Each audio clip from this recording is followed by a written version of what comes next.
My name is Sarah Bentley Pearson, and I am excited to share my podcast, which features wonderful talent that I've been so lucky to discover in the Southeast.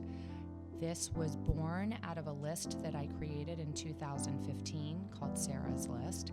And through my work in real estate, which I've been doing since 2005, and styling work, and just my personal life and my personal interests, I've been able to meet so many wonderful people, and I'm excited to share them with you. So, Jeremiah, you're like the stylist to the stars, and I do have some behind the scenes questions for you, but I'm not going to put it all out there. But um, how did you? Well, first of all, let me just say this: like, there aren't many people in Atlanta with style like you. Oh, I appreciate that. No, That's like when so the first sweet. time I met you, you were very pulled together, very tailored, Thank you. which, I grew up in the 80s. Well, I was born 69, but I grew up in a time where everything was very dressy. And my parents would dress up in black tie and play, a game together in their black tie. And that was the way, that was part of their Hmm. romance. And now I get so irritated with just how casual things have I become. agree. What do you think about Absolutely. that? I think that all of life is a ceremony. And I think that I always tell people I don't care about this as much as you.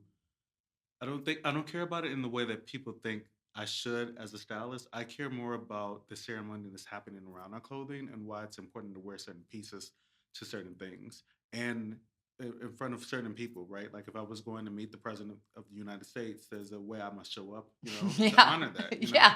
And I think Yeah. that there's this space where, and it's interesting that you talk about what it was like then because also that makes me think about you know growing up and it being an honor to catch a flight. Like flying was a privilege Okay, and it for was sure. something that we got dressed up for, and it just wasn't Well, now something it's the that bus in the sky. exactly. Yes, so yeah, I totally agree with I mean, you. I grew up, when my stepfather was a diplomat, so I flew to Berlin for the first time at age 9, business class, which was a real privilege. But my mother bought a specific outfits to go on the plane. Absolutely. I wore a little blazer and a little kilt and little socks and little loafers because also you never know who you'll meet. Absolutely not. And I think that also too the way that you present yourself to it's the first conversation you have before you open up your mouth. So why not say something nice? You Yeah, and know? it doesn't have to be like super dressy like it was in the past, but I think don't travel in your I pajamas and agree. your open-toed shoes with dirty toenails. I'm Right. like, it's so insulting. And Absolutely. now we really are flying in such close, Proximity to quarters. each other. Yep. I mean, some people have private planes, and then that seems more appropriate to show up in your pajamas Right. because it's your plane and nobody else Absolutely. has to see you. And there is just something special, I think, about when I'm getting dressed to go somewhere, I'm sort of feeling excited. Absolutely. Like I'm going on an adventure or I'm getting out of my element. So And just people, you will run into someone that you've never ran into before, and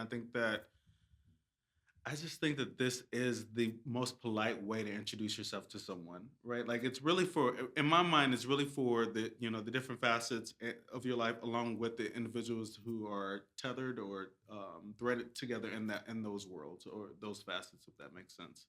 yeah, and I know so no, you have a beautiful space here in Streets of Buckhead, but do you Yes. go to people's homes when somebody hires you? I do. So the very first thing I do is I do a audit of the closet. I think it's really important just for two reasons. I am really, I love what I do. I love this world and I love the shopping part. I understand the significance of sustainability Mhm. and the impact that waste has. And unfortunately, the textile industry is the second largest pollutant in the world. Mhm. So I always try to get people to reimagine their what they have in their wardrobe first, as opposed to just going out and shopping and adding more to the wardrobes. And that's something that What do when you mean like that though? Reimagine? Are you saying like make a dream list or well, I think that when I was growing up, we I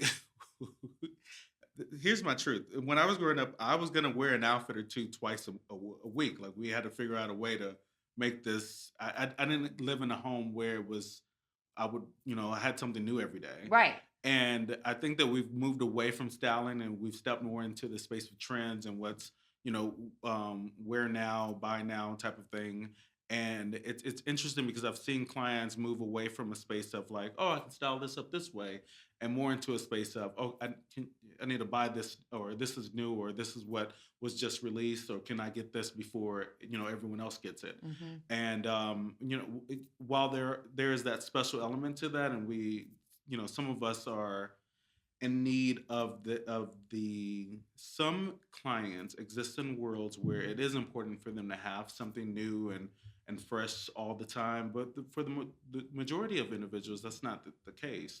And so what I want to do as an image consultant is get people to go back to a time where we had to make that blazer work again, or that blouse look different, or the bottom, freshen it up a bit with how we pair it with our top pairings. Mm-hmm. So if that makes any sense. No, yeah. I mean, I grew up in a world where my mother was very into clothes and fashion.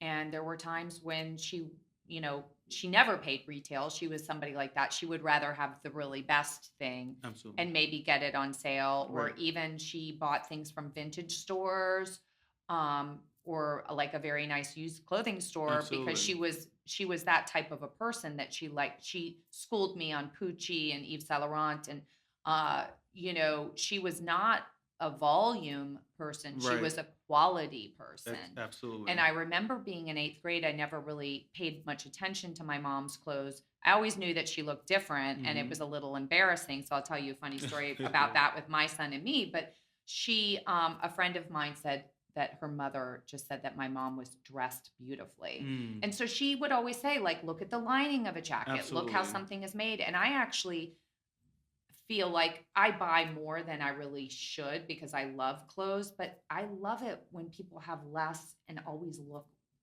put together. Absolutely. It also takes the headache out of life. Absolutely. And I love how you just described that, because it brings me back to a time where people would go into the boutiques and they would actually touch and feel, what was hanging on the rack, as opposed to, oh, I saw this in magazine or on Instagram and I need to just purchase it. Quality versus um, something being hot just because it was on the right person, right?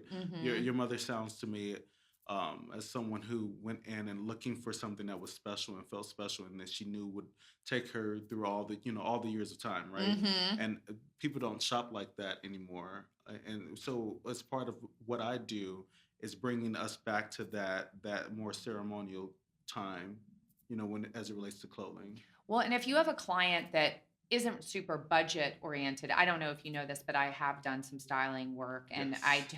I didn't really make it a huge career, but I did it for some people, like as a favor initially. And then I sort of got asked to do a lot of people. And it was interesting working with some women that budget wasn't really a problem and Hmm. they could just get what they wanted. And one client in particular lived in the Midwest and she had a shitload of money.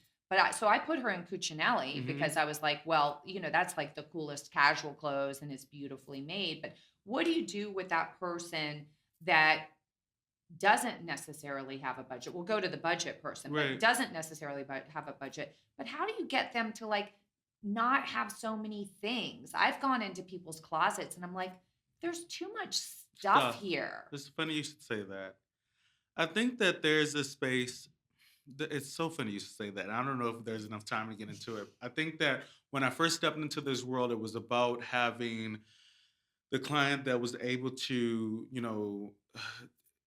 have it all, right? Like we want Hmm. that, my dream was to have the Mariah Carey, right?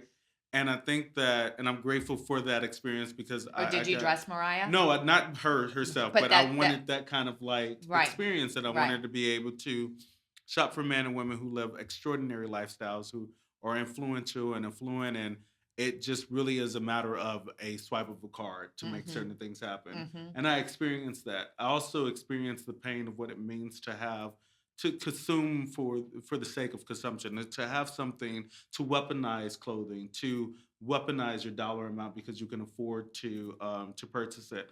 And from a spiritual space, it didn't align with me. I love